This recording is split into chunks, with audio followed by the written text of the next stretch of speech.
Israel y Hamás han generado un impacto de esta guerra inevitablemente adverso para los mercados.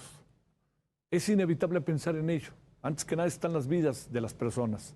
La población civil, para variar, la más afectada.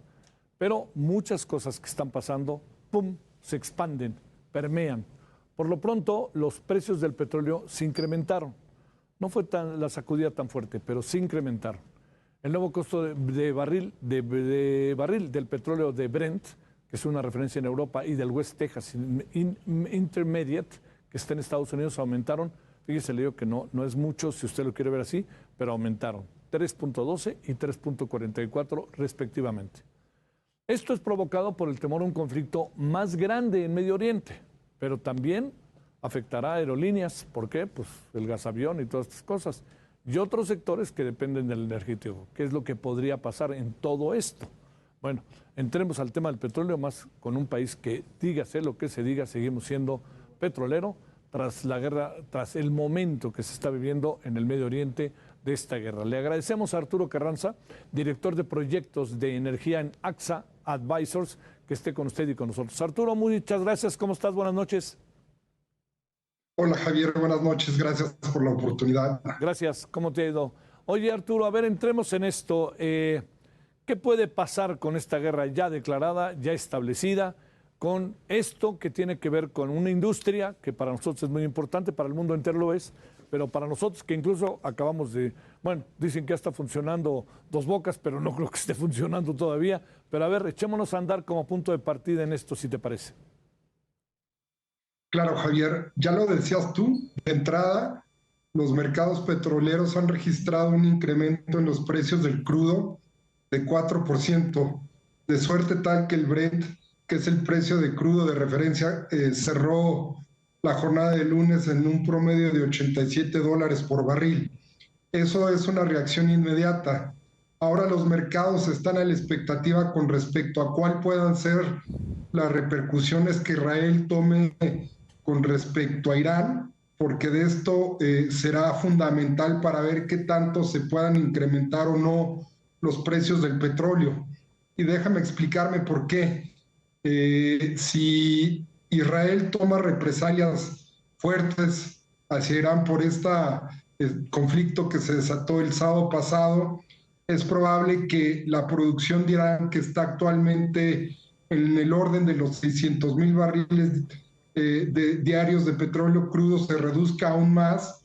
Y no solo eso, hay que tomar en cuenta que Irán de alguna u otra forma controla el estrecho de Hormuz, que es una ruta marítima por la cual transita más o menos el 30% del comercio de petróleo crudo a nivel mundial. En síntesis, Javier, si existe una represalia muy fuerte contra Irán, estaríamos esperando un incremento muy importante de los precios del petróleo a nivel internacional. A ver, digamos, el precio del barril de petróleo puede llegar a los $100? Desde luego, en el escenario de que el conflicto escale en intensidad, que se involucren diferentes actores en el mismo, es probable que, independientemente de que actualmente existe un menor consumo de petróleo a nivel global, este conflicto mismo pueda llevar los precios del petróleo a niveles por arriba de los $100 por barril. Quizá valdría la pena tomar en cuenta, Javier, contextualizar un poco cómo venía comportándose el mercado. En las últimas semanas, el precio del petróleo a nivel internacional se había reducido principalmente por dos variables. Una, relacionada con un menor desempeño de la economía global, y dos, por la expectativa de una mayor inflación a nivel global, que tendría un impacto mismo sobre el comportamiento económico, y eso había reducido las expectativas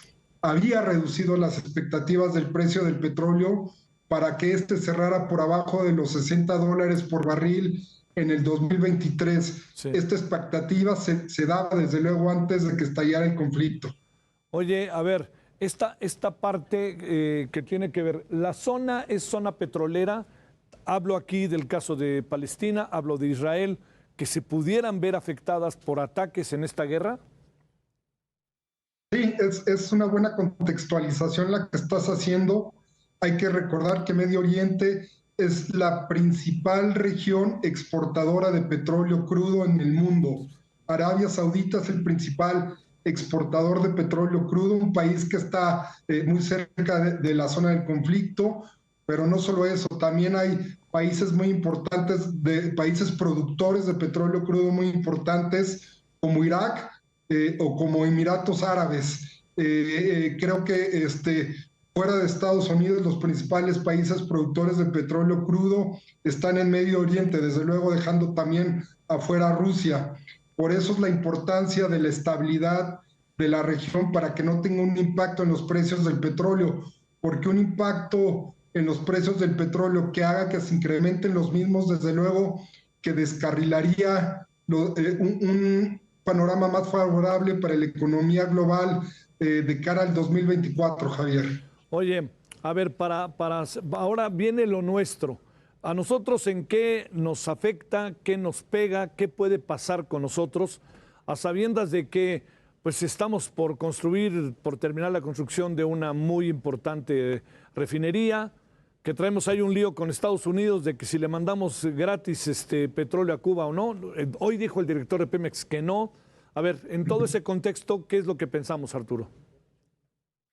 Yo empezaría por comentar, Javier, que una inestabilidad en los precios del petróleo y en los mercados petroleros mismos no favorece las perspectivas económicas globales y desde luego las perspectivas económicas para México. O sea, el impacto de este conflicto es desfavorable para todo el mundo en general, pero en lo particular hay que tomar en cuenta que como México produce actualmente 1.800.000 barriles diarios de petróleo crudo y exporta 800.000 barriles diarios de este hidrocarburo, cualquier incremento en los precios de esta materia prima, desde luego que podría favorecer el ingreso de dólares y la fortaleza de las finanzas públicas mismas. Actualmente, como te comento, Petróleos Mexicanos está exportando 800.000 barriles de petróleo crudo y es una de las principales fuentes de ingresos para el gasto público, Javier. Entonces, cualquier incremento en los precios del petróleo, desde luego que favorecen no solamente a Pemex, sino también a las finanzas públicas. Pero andamos comprando gasolina. Es una de las paradojas de nuestra economía, Javier. Exportamos 800.000 barriles diarios de petróleo crudo e importamos más o menos el 70% del consumo interno de combustibles, más o menos 400.000 barriles diarios de combustibles se exportan principalmente desde Estados Unidos a México. Y esto es muy interesante lo que tú estás comentando, porque en el escenario de que el incremento de los precios del crudo se prolongue por un tiempo considerable, estaríamos viendo un impacto doble sobre las finanzas públicas. ¿Qué quiero decir? Por un lado, estaríamos recibiendo mayores ingresos por la venta, por la exportación de petróleo crudo, pero por otro sentido, estaríamos también teniendo que desembolsar mayores recursos para poder pagar las importaciones de combustibles que realizamos, como ya lo comento, desde Estados Unidos. Y a final de cuentas, en esta paradoja, si el tiempo se prolonga y los precios del petróleo crudo se mantienen altos, esto desfavorecería las finanzas públicas. ¿Por qué? Porque es más el incremento en las importaciones, en el valor de las importaciones de combustibles, que el incremento por la exportación de petróleo crudo, Javier. Oye, ¿le habremos cedido, entregado, regalado, como se quiera ver, barriles de petróleo a Cuba gratis? Hoy lo negó el director de Pemex, pero Estados Unidos dice que no da un crédito debido a eso. ¿Realmente es como para poner el asunto en focos rojos o qué piensas, Muy interesante lo que comentas. Desde luego que hoy en la comparecencia ante diputados, el director general de Petróleos Mexicanos negó que la empresa sea la que haya exportado petróleo crudo a Cuba. Lo cierto es que a finales de septiembre, la secretaria de Relaciones Exteriores, en un contexto de una reunión de Naciones Unidas, comentó que fue la Agencia Mexicana para la Cooperación Internacional para el Desarrollo, la encargada de hacer las donaciones de petróleo crudo de México a Cuba. Yo creo que el canal fue, insisto, la Agencia Mexicana de Cooperación Internacional. Desde luego que fue petróleo, perdóname, que fue combustible producido por petróleos mexicanos, y esto tiene una implicación para la empresa misma, y déjame explicarme por qué.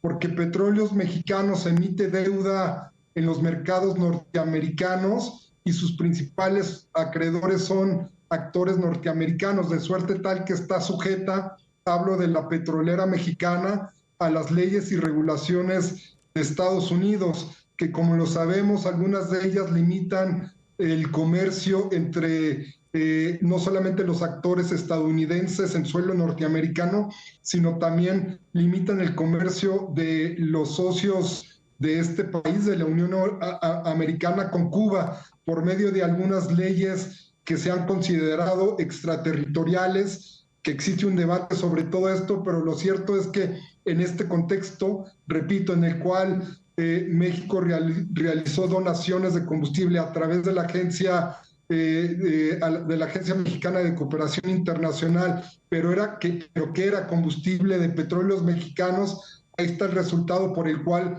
el Exim Bank decidió decidió junto a Petróleos Mexicanos retirar el crédito que se había otorgado, que se estaba por otorgar, de $800 millones, el cual habría servido para financiar los proyectos de Pemex y para poder de alguna u otra forma tener una mejor posición para poder incrementar la plataforma de producción de Pemex y la producción, desde luego, de combustibles, Javier.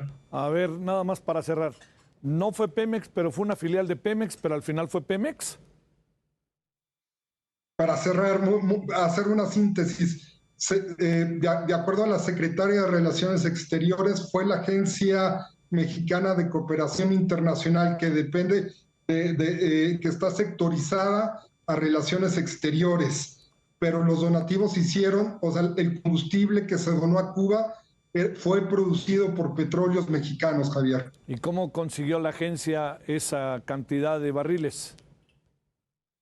Es algo que todavía sigue en el tintero. Yo pensaría, Javier, que pueden ser acuerdos que se toman entre dependencias del gobierno mexicano, en este caso entre la Secretaría de Relaciones Exteriores con la empresa productiva del Estado, que es Petróleos Mexicanos, todo desde luego de cara a una política internacional que es instrumentada por el gobierno de México, que de alguna u otra forma ha implicado el acercamiento, el fortalecimiento de los vínculos comerciales, culturales, sociales con el gobierno de la isla, Javier. Oye, nada más para cerrar, pero entonces al final, eso va a decir mañana el presidente, y es lo que dijo hoy de alguna manera Octavio Romero, ¿no? No fue Pemex. Exacto, justamente lo que dijo el director general de Petróleos Mexicanos es que no fue la empresa petrolera. Lo cierto es que si nos remontamos a finales de septiembre, fue la secretaria de Relaciones Exteriores, en el contexto de una reunión de Naciones Unidas, que declaró que estaban explorando, que declaró que había sido, que los donativos se hacen a través de esta Agencia Mexicana de Cooperación Internacional para el Desarrollo, y dos, que estaban explorando la posibilidad de que en el contexto de las complejidades financieras de Petróleos Mexicanos, estos donativos de combustibles a Cuba se pudieran cobrar. Y es en este contexto en el que el Exim Bank retiró el crédito a Petróleos Mexicanos. O sea que, como sea, Estados Unidos tenía su razón de ser en función de los hechos. Yo también creo algo, Arturo, a lo mejor lo que va a decir es un sinsentido, pero como anda Cuba, ¿qué hacemos, man? O sea, pues digo, hay que cobrarle, ¿no? A lo mejor cobremos de menos, pero como anda Cuba, híjole, se le va la luz todo el día al país, en fin, muchos problemas económicos, ¿no? Sí, desde luego a este escenario que tú dibujas también hay que agregar el hecho de que las exportaciones de combustible desde Rusia a Cuba se habían reducido por algunas particularidades. Sí.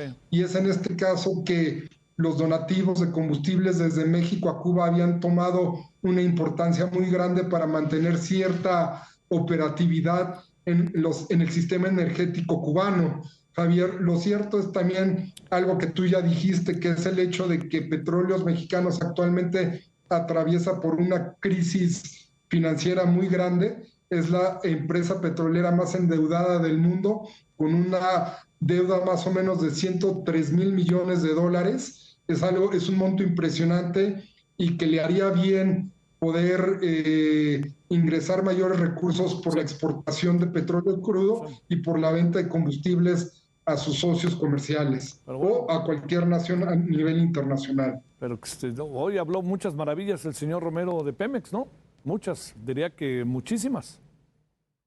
Sí, sí, desde luego sostuvo que estaba estable la plataforma de producción de petróleo en un nivel de 1.800.000 barriles diarios de petróleo crudo y sostuvo que la deuda financiera de Petróleos Mexicanos no era responsabilidad de esta administración, sino de administraciones pasadas.